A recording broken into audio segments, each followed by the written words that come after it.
$20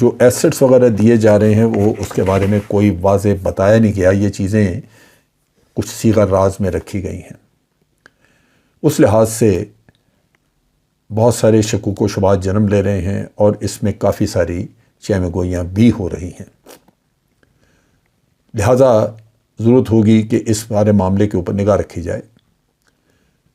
جب آپ ایک دفعہ ایک وعدہ کر آتے ہیں یا کوئی معاہدہ طے کر آتے ہیں کسی دوست ملک، خاص طور پہ قطر جس کے ساتھ ہمارے تعلقات بہت ہی گہرے ہیں، تو پھر اس کو شکوک و شبہات کی نظر سے دیکھیں یا بعد میں انہیں کہیں کہ جی یہ زیادتی ہو گئی، آپ نے یہ کر دیا ہو، تو وہ اس سے تعلقات بگڑتے ہیں۔ لہٰذا ضرورت ہوگی کہ یہ جب معاہدے سائن ہو رہے ہیں، جب یہ چیزوں وغیرہ کا کچھ طے کیا جا رہا ہے، اسی وقت پہ ان کے بارے میں پتہ کیا جائے اور پھر بلکہ مطالبہ کیا جائے کہ حکومت صاف طریقے سے سارا اپنی قوم کے سامنے رکھے کہ کیا معاہدے ہو رہے ہیں، کیا دے رہے ہیں، اور جس کے بدلے آپ کو $3 بلین وہاں سے ملے گا۔ کتنے عرصے میں ملے گا اس کی کوئی ابھی خبر نہیں۔ دوسرا جو پہلو تھا وہاں پہ وہ یہ ہے کہ فیفا یعنی ورلڈ کپ فٹ بال ٹورنامنٹ ہو رہا ہے وہاں پہ، اور یہ غالباً 18 نومبر سے ہو رہا ہے یا 20 نومبر سے، اب 20 نومبر سے 18 دسمبر تک بہت بڑا ایونٹ ہے۔ اس کے لیے پاکستان سے تعاون مانگا ہے، پاکستان آرمی سے۔ یہ مجھے یاد ہے کہ آج سے 2 سال پہلے، تقریباً 2 یا سے کچھ زیادہ عرصہ پہلے، جنرل قمر جاوید باجوہ قطر کے دورے پہ گئے تھے، اور اس وقت قطر کے امیر نے ان سے ذکر کیا تھا کہ ہمیں یہ ضرورت پڑے گی اور آپ نے مدد کرنی ہے۔ اور مجھے یاد ہے کہ جنرل قمر جاوید نے مجھے خود بتایا تھا کہ میں نے انہیں کہا کہ ہم یہ کام آپ کے لیے کریں گے، آپ کے لوگوں کو ٹرین بھی کریں گے، اور خود ہم آپ کو سیکورٹی بھی جتنی جیسے چاہیے ہوگی پرووائڈ کریں گے، لیکن ایک ریکویسٹ ہے، اور وہ یہ ہے کہ آپ پاکستان سے تقریباً 1 لاکھ مین پاور ہماری امپلوائے کریں، وہ منگوائیں، کیونکہ پاکستان کے لوگ یہاں آ کے محنت کر کے اپنا روزگار بھی کمائیں گے اور آپ کی ترقی میں بھی حصہ لیں گے۔ چنانچہ یہ اسٹیڈیم بنانے کا کام بھی پاکستانی وہاں پہ کر رہے ہیں، اور اس وقت جنرل قمر جاوید باجوہ نے بتایا کہ امیر قطر نے اس چیز کے اوپر اتفاق کیا ہے، انہوں نے وعدہ کیا کہ بالکل پاکستان سے ہم ورک فورس لیں گے 1 لاکھ کے قریب،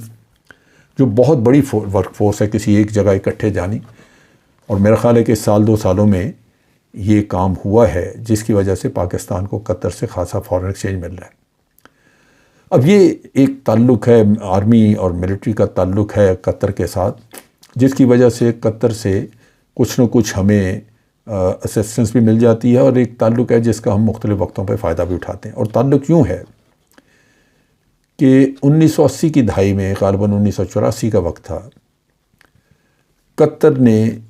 یہ خواہش کا اظہار کیا کہ وہ اپنی فوج بنانا چاہتے ہیں۔ اس وقت تک ان کے سیکورٹی گارڈز ٹائپ فورس تھی، جو کہ انہوں نے